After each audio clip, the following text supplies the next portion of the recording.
Balzac inscrit le Père Goriot dans une grande fresque réaliste, la Comédie humaine, où se mêle une foule de personnages. Comme il l'écrit dans l'avant-propos de la Comédie humaine, il va jusqu'à concurrencer l'état civil.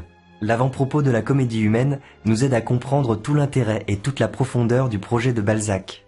Le hasard est le plus grand romancier du monde, il n'y a qu'à l'étudier. La société française est l'historien, je ne suis que le secrétaire. Gardons en tête ce projet incroyable en parcourant les premières pages du Père Goriot.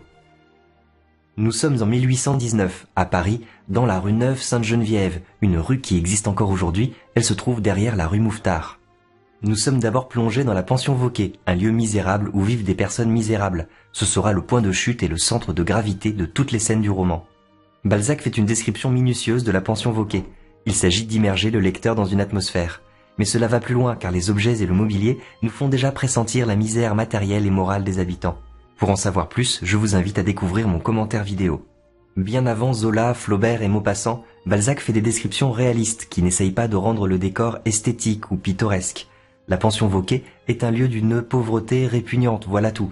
C'est cela qui révolutionne le roman de l'époque. Comme le font observer les frères Goncourt dans leur journal, le roman, depuis Balzac, n'a plus rien de commun avec ce que nos pères entendaient par ce roman. Malgré ce réalisme transparaissent des éléments quasiment fantastiques, un mystère et une profondeur presque surnaturelle des objets et des personnages. Par exemple, les meubles sont comme des êtres vivants figés dans le temps. Pour expliquer combien ce mobilier est vieux, crevassé, pourri, tremblant, rongé, manchot, borgne, invalide, expirant, il faudrait en faire une description qui retarderait trop l'intérêt de cette histoire et que les gens pressés ne pardonneraient pas. Le Père Goriot, c'est en fait surtout l'histoire d'Eugène de Rastignac. Issu d'une famille noble désargentée d'Angoulême, il est monté à Paris pour faire son droit. À travers le roman, nous allons suivre le parcours initiatique du jeune homme, amené à perdre ses illusions et son idéalisme. Mais alors, pourquoi intituler ce roman Le Père Goriot et non Eugène de Rastignac? Eh bien, parce que l'histoire du Père Goriot est justement ce qui va expliquer la destinée du jeune homme, vous allez voir. Le Père Goriot est le voisin de palier d'Eugène dans la pension Vauquer. C'est un ancien vermiselier ayant fait fortune dans le commerce des pâtes d'Italie. Le Père Goriot a des activités étranges. Il apparaît comme un alchimiste aux yeux de Rastignac qui le voit fondre son service de vermeil. Cela participe à l'atmosphère surnaturelle du réalisme balzacien. En fait, le Père Goriot va vendre ce métal précieux pour donner l'argent à ses filles. Le Père Goriot devient progressivement très misérable, au point qu'il est obligé de louer la mansarde, la chambre la moins coûteuse de la pension. Les autres pensionnaires soupçonnent le Père Goriot de dépenser tout son argent pour entretenir de jeunes femmes très bien habillées qui viennent le voir de temps en temps, mais lui s'obstine à les appeler « mes filles ». Parmi les pensionnaires, on trouve une jeune fille, Victorine Taillefer, abandonnée par son père et son frère qui sont pourtant riches. Elle n'est pas insensible au charme d'Eugène de Rastignac. C'est une vieille veuve, Madame Couture, qui s'occupe de Victorine et lui tient lieu de mère. Elle est très pieuse et élève la jeune fille dans le respect de la religion. Vautrin est un homme dans la force de l'âge, jovial, mais son passé est mystérieux. On apprendra plus tard que c'est un forçat évadé du bagne de Toulon. Il était obligeant et rieur. Si quelque serrure allait mal, il l'avait bientôt démonté, rafistolé, huilé, limé, remonté en disant « ça me connaît ». Il connaissait tout d'ailleurs, les vaisseaux, la mer, la France, l'étranger, les affaires, les hommes, les événements, les lois, les hôtels et les prisons. Le portrait de Vautrin contient un double langage qui révèle toute la duplicité du personnage. Pour en savoir plus, je vous invite à voir mon commentaire vidéo sur ce passage. Mademoiselle Michonneau est une vieille fille dont on ne connaît pas bien le passé. Elle a vraisemblablement été victime de quelques passions. Monsieur Poiret est un personnage insipide, sans doute un ancien employé de bureau. Il essaye de passer le plus clair de son temps avec Mademoiselle Michonneau. Au milieu de ce petit monde règne Madame Vauquer, la propriétaire des lieux. Toute sa personne explique la pension, comme la pension explique sa personne. Elle s'occupe de ses pensionnaires à la mesure de ce qu'ils payent. En clair, son avarice explique la plupart de ses actes. Toute cette galerie de personnages retarde le début du roman. Cependant, il faut voir les romans de Balzac un peu comme un traité de zoologie. La société ne fait-elle pas de l'homme, suivant les milieux où son action se déploie, autant d'hommes différents qu'il y a de variétés en zoologie? Chez Balzac, les personnages obéissent à un certain déterminisme social, c'est-à-dire qu'ils sont ancrés dans un milieu qui explique leur comportement. Dans la pension Vauquer, nous avons découvert les classes sociales les plus basses. En suivant les aventures d'Eugène de Rastignac, le lecteur va maintenant découvrir la haute société. Lors de son premier bal, Rastignac est ébloui par la comtesse de Restaud, qu'il décide de séduire. Eugène est très bien accueilli par le comte de Restaud et sa femme quand il annonce qu'il est parent de Madame de Beauséant. Mais dès qu'il évoque le Père Goriot, les visages se ferment et il se retrouve, poliment mais rapidement, congédié. Le monde de l'aristocratie est un peu un monde merveilleux et mystérieux pour Eugène. Un mot peut ouvrir des portes, un autre peut les fermer. En rendant visite à Madame de Restaud, Eugène croise un jeune homme très élégant, c'est Maxime de Trailles. Eugène comprend tout de suite que c'est l'amant d'Anastasie de Restaud. En se comparant à lui, Eugène se sent maladroit et peu élégant. Ses premières démarches dans le monde sont un échec. Il se rend alors chez sa cousine, Madame de Beauséant. Madame de Beauséant est une lointaine cousine de Rastignac. C'est grâce à elle qu'il fera son entrée dans la société parisienne. « Cher cousin, traitez ce monde comme il mérite de l'être. Vous voulez parvenir, je vous aiderai. Vous vous êtes fermé la porte des restos. Entrez donc chez les Nucingen. Delphine de Nucingen est très jalouse de sa sœur. Elle serait prête à tout pour être invitée dans mon salon. Je vous permets de la séduire en utilisant mon nom. » Madame de Beauséant se comporte comme la bonne marraine des contes de fées. Elle confie son nom à son cousin comme un passe-partout, donnant accès à un monde merveilleux. La duchesse de Langeais est une bonne amie de Madame de Beauséant. Elle se fait un plaisir de leur raconter l'histoire du vieil homme avec un certain cynisme. Ce bonhomme n'a qu'une passion, il adore ses filles, Anastasie et Delphine. Il a juché l'aîné dans la maison de resto et greffé l'autre sur le baron de Nucingen, un riche banquier. Maintenant qu'il est pauvre, ses gendres le tiennent à l'écart et ses filles l'abandonnent comme un zeste de citron bien pressé. En rentrant chez lui, Eugène décide de séduire Delphine de Nucingen et de faire son chemin dans le monde. Mais pour cela, il faut payer les bals, les dîners, les voitures. Le soir même, il écrit à sa mère et à ses sœurs. « Ma bonne mère, pour réussir dans la société parisienne, il me faut de l'argent. Vends quelques-uns de tes bijoux, je les remplacerai bientôt. » Rastignac a reçu 2 sacs d'argent que lui ont envoyés sa mère et ses sœurs.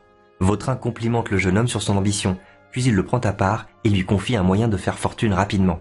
Le père de Victorine est un vieux coquin, un banquier, principal associé de la maison Frédéric Taillefer et compagnie. Il a un fils unique, auquel il veut laisser son bien, au détriment de Victorine. Moi je n'aime pas ces injustices-là. J'ai un bon ami, un ancien militaire, qui pourrait se charger de mettre à l'ombre ce frère indigne. Victorine deviendrait l'unique héritière de la fortune de son père. Faites aujourd'hui la cour à une jeune personne pauvre et désespérée, vous construisez un mariage solide qui vous rapportera des millions le moment venu. Rastignac refuse le marché, mais Vautrin lui donne 15 jours pour réfléchir. Rastignac se rend au théâtre des Italiens avec la vicomtesse de Beauséant. C'est là qu'il rencontre Delphine de Nucingen. « Je n'ose pas vous proposer de rester près de moi, monsieur. Vous avez le bonheur d'accompagner Madame de Beauséant. »« Mais au contraire, madame, si je veux plaire à ma cousine, je demeurerai près de vous. » Par la suite, ils se retrouvent régulièrement dans la loge de Delphine aux Italiens et deviennent amants. Delphine lui confie que son mari s'est accaparé toute sa fortune et ne lui laisse que le strict nécessaire. Rastignac gagne 7000 francs à la roulette pour elle. Dans la comédie humaine, il y a une forte dimension théâtrale. Balzac met le lecteur à la place d'un spectateur, tandis que les personnages sont en représentation. Nous observons une société qui se livre aux comédies de l'hypocrisie et au bal des intérêts personnels. Rien ne permet de savoir dans quelle mesure il y a de la sincérité dans la relation amoureuse entre les deux jeunes gens, car chacun y trouve un intérêt personnel. Les jours passent. Rastignac sort beaucoup. Il connaît d'abord des succès grâce à sa relation avec Delphine. Mais il prend l'habitude de jouer de l'argent et il en perd. Parfois, Delphine se montre froide envers lui, alors il échange des mots doux avec Victorine Taillefer. Rastignac et le père Goriot se lient d'amitié. Le jeune homme prend l'habitude de lui raconter le soir ses journées avec Delphine. Quand le père Goriot apprend le comportement de son gendre, il envisage de l'attaquer en justice. On comprend que le père Goriot ne défend jamais son propre intérêt, il place toujours celui de ses filles en premier. À propos des personnages balsaciens, Baudelaire écrit dans son essai sur l'art romantique en 1869 « Tous ces personnages sont doués de l'ardeur vitale dont il était animé lui-même. Depuis le sommet de l'aristocratie jusqu'au bas-fond de la plèbe, tous les acteurs de sa comédie sont plus âpres à la vie, plus actifs et rusés dans la lutte, plus patients dans le malheur, plus goulus dans la jouissance, plus angéliques dans le dévouement, que la comédie du vrai monde ne nous les montre. » Au jardin des plantes, M. Poiret et Mlle Michonneau discutent avec un certain M. Gondureau, un homme de la police. Nous pensons que Vautrin, logé dans la maison Vauquet, n'est autre que Jacques Collin, forçat évadé du bagne de Toulon où il est connu sous le nom de Trompe-la-Mort. Il demande à Mlle Michonneau de donner à Vautrin un somnifère pour procéder à son arrestation. Le lendemain matin, un domestique de Taillefer arrive précipitamment à la maison Vauquet, alors que les pensionnaires prennent le café. « Mademoiselle Victorine, votre frère s'est battu en duel, il est dans un état proche de la mort. » Vautrin comprend alors que son plan a fonctionné. Mais c'est trop tard pour lui. La potion que Mlle Michonneau a versée dans son café fait soudainement effet et il tombe raide comme s'il était mort. La police arrive peu de temps après. Vautrin reprend ses esprits et lance avec panache. « Messieurs les gendarmes, mettez-moi les menottes. Je prends à témoin les personnes présentes que je ne résiste pas. Je reconnais être Trompe-la-Mort. » Delphine entre précipitamment chez son père. Rastignac écoute à travers la cloison. Menacé d'un procès par le père Goriot, le comte de Nucingen a planqué sa fortune et menace de laisser sa femme seule et ruinée. À ce moment arrive Anastasie de Restaud. Elle aussi est désespérée. Son mari a découvert qu'elle avait vendu des bijoux de famille pour couvrir les dettes de jeu de son amant, Maxime de Trailles.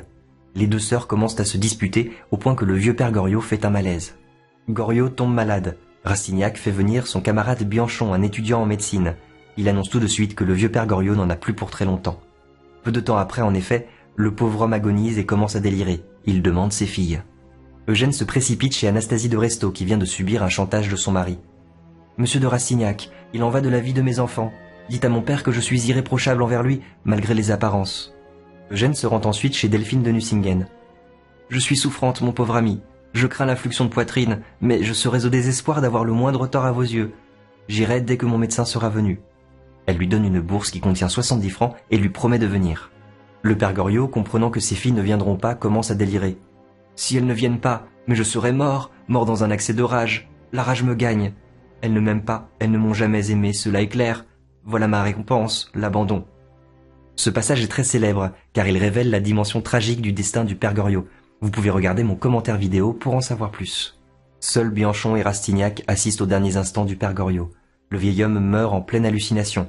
Croyant que ses filles sont venues auprès de lui, il prononce ces mots dans son dernier souffle. « Ah, mes anges !»